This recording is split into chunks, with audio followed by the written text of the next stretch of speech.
大家好，这里是野趣三川，我是昂师兄，我们好久不见。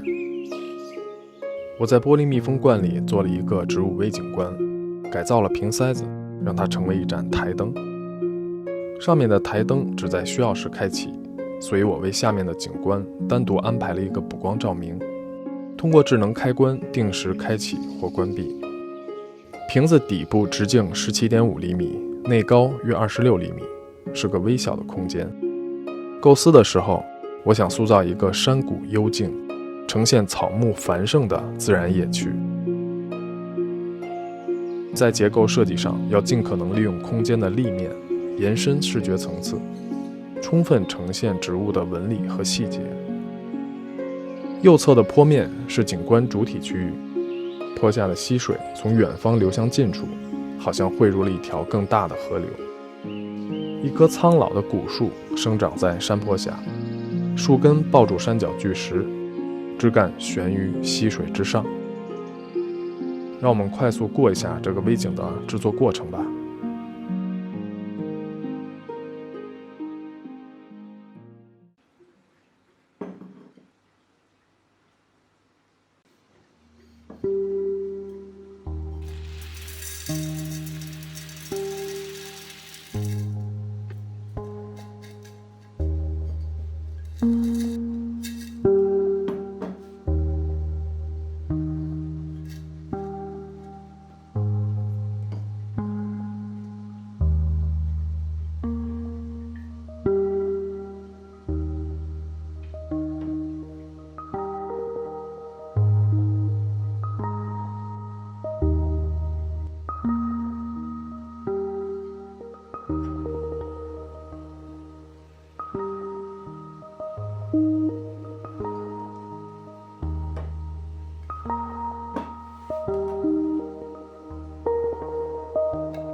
第一阶段做好是这个样子的：拍照后审视问题。首先，树干素材的拐弯是个直角，在盆景造型领域，这种转折角度被称为死曲。这样的干型生硬呆板，通常看起来并不自然。我后面准备用一些复木的苔藓捆绑在树干上进行遮盖，使其呈现120度角。在绘图 App 中用画笔调整效果进行预览。3合成拱，是不是这样就顺眼多了？其次，主干缺少一些辅枝，树冠还有些单薄，根部也显得简单了一点，没有苍老的感觉。所以我计划之后在这些部位增加一些结构和细节。最后，我觉得后山的高度过高了，造成顶部空间拥挤，之后要把它调矮。这是调整前后的对比效果。在经过1个多月的生长，就呈现出当前这个效果了。生态景观是活的作品，成景之后仍然可以不断调整。在这样的互动过程中，造景者与景观相互造就彼此。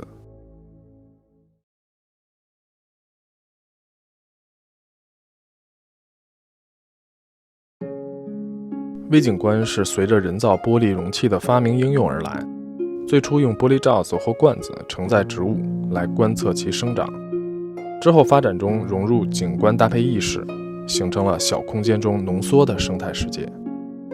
中国人早在唐代就开始赏玩缩景，尤其是水旱盆景，常常把山水丛林收纳在3尺之内，以小见大，方寸间观赏生命的意蕴。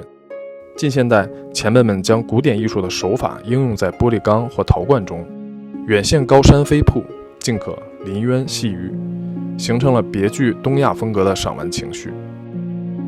下面为大家重点介绍一下在缩景手法中如何强化植物表现力，同时应具备生态的可持续性。在设计构思阶段，草图拟好以后，首先要做的是为你的景选择植物品类。我以瓶子底部在河道附近这些位置为例，来剖析一下方法。在微景观中，类似这种位置，我常常会使用大桂藓，这些位置通通可以安排大桂藓。一方面是它的针叶造型很像河畔的细叶植物，外形如成片的纸梭草或棕竹；另一方面是它的养护条件与瓶子底部的湿度大、通风弱、光照弱的环境特点是契合的。但如果你想让这个景的呈现更加丰富，野趣更足，那就需要考虑在这个环境条件下可容纳的其他植物品种，同时还要满足比例、造型符合自然界中湿地植物的造型特点。此时我脑中会浮现一个经过条件筛选后的品类清单，它们来源于我目前所掌握的所有植物品类特性的数据库。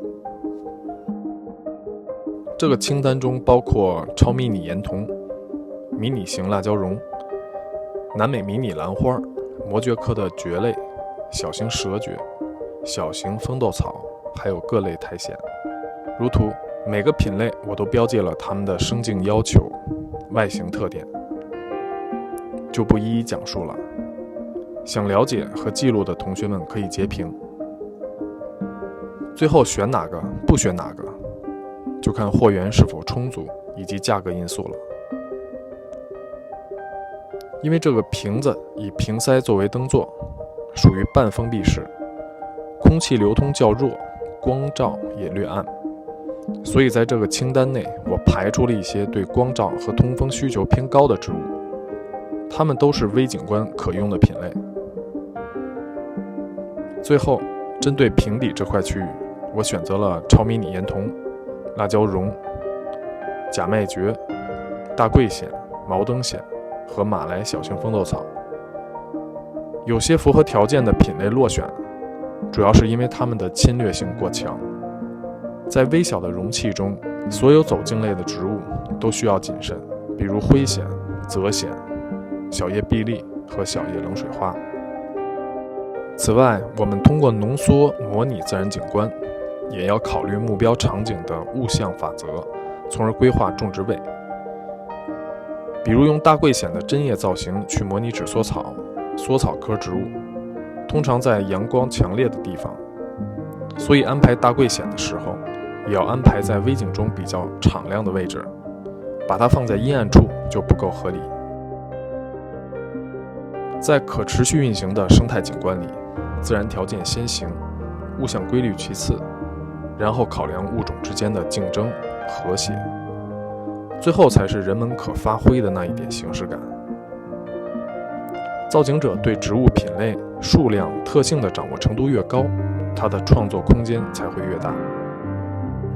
不过我们想一想，正是自然给定的条件制约，才产生了丰富的多样性。干旱的荒漠中屹立着奇异的仙人掌，湿寒的高山上却遍布着翡翠般的苔藓。在差异的、有限的、有所缺憾的条件下，万物的不同才变得富有意义。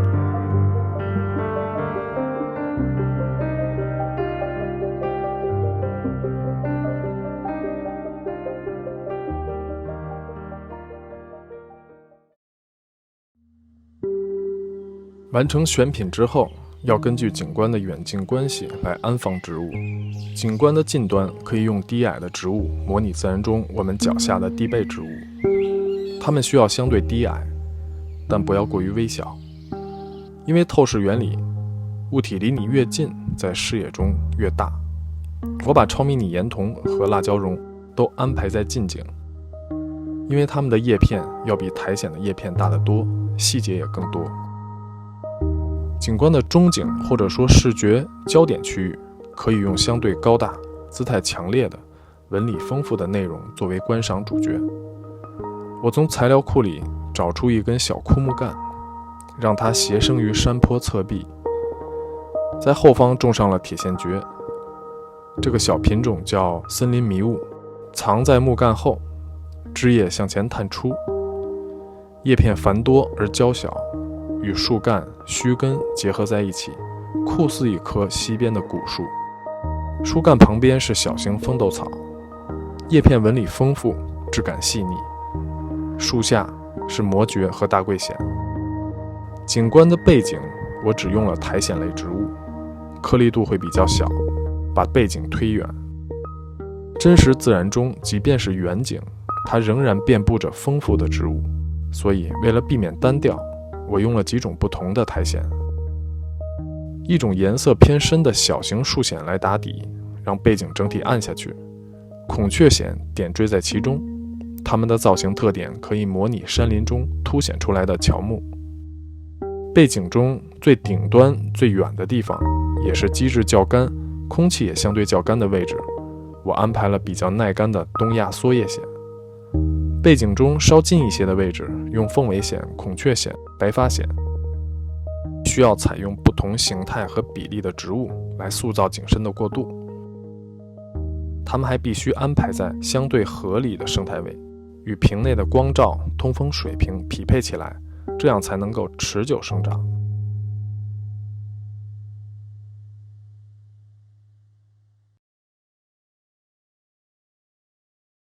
我们常会在景观设计中提到景深这个词。景深的塑造可以让景观有更大、更深远的视觉感受。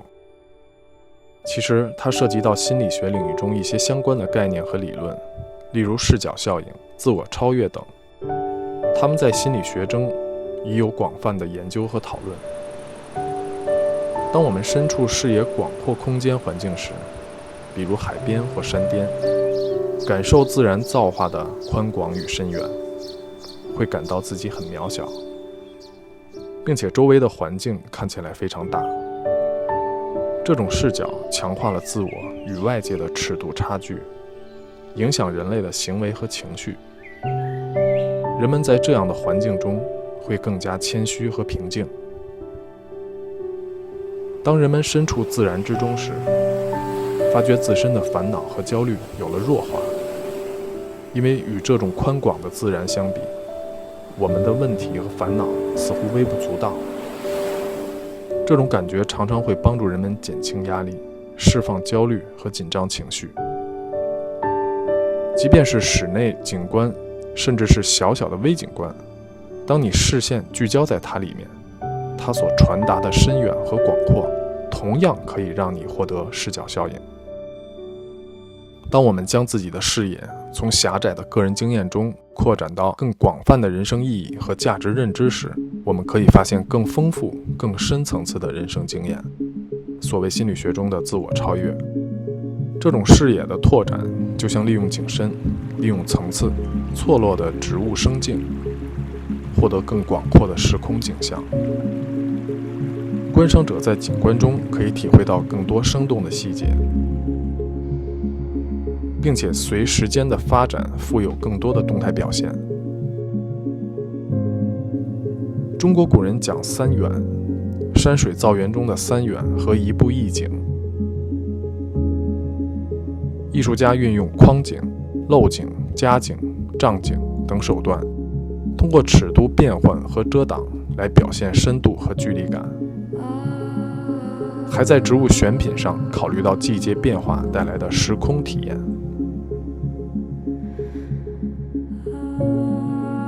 打破单点聚焦，让景象循序渐进，层层显露，四时不同。所见之物皆于变化之中。传统造景并不讲求最佳观赏时刻，因为当造景完成那一刻，它就已经是自然了。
台灯这个形式并非 UP 原创，最早在 Instagram 上看过，感到非常巧妙。在屏塞基础上做一个台灯并不困难，可以直接买到非常便宜的零配件，动动手100元之内就可以实现，让这个景观不仅仅陈列在你的客厅，还能在枕边陪伴你的起居。艺术是所有人都可以拥有的美好生活体验，粗糙一点、简陋一点都没有关系。我师傅经常根据生活需要自己制作家具，他常感叹，如今自己想做件家具比以前可方便多了。根据家里的位置大小设计一下，算好尺寸，一下单，木头运来，螺丝一拧，齐活。很多电动工具也非常的齐全做好了这些柜子不用油漆，很环保又适合家里用，而且还自己设计的还有趣。同时呢，给自己呢在设计家具、制作家具的过程当中让自己产生一种对生活的一种热爱，还能把这些东西流传下来。等你不要了的话，螺丝拧下来，这板子环保又可以降解，做什么都可以。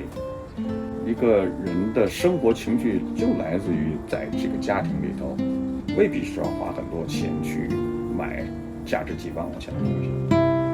我们能用自己的双手创造自己的生活，能让自己的生活的环境更加美，这个是人生当中需要尝试的一种乐趣吧。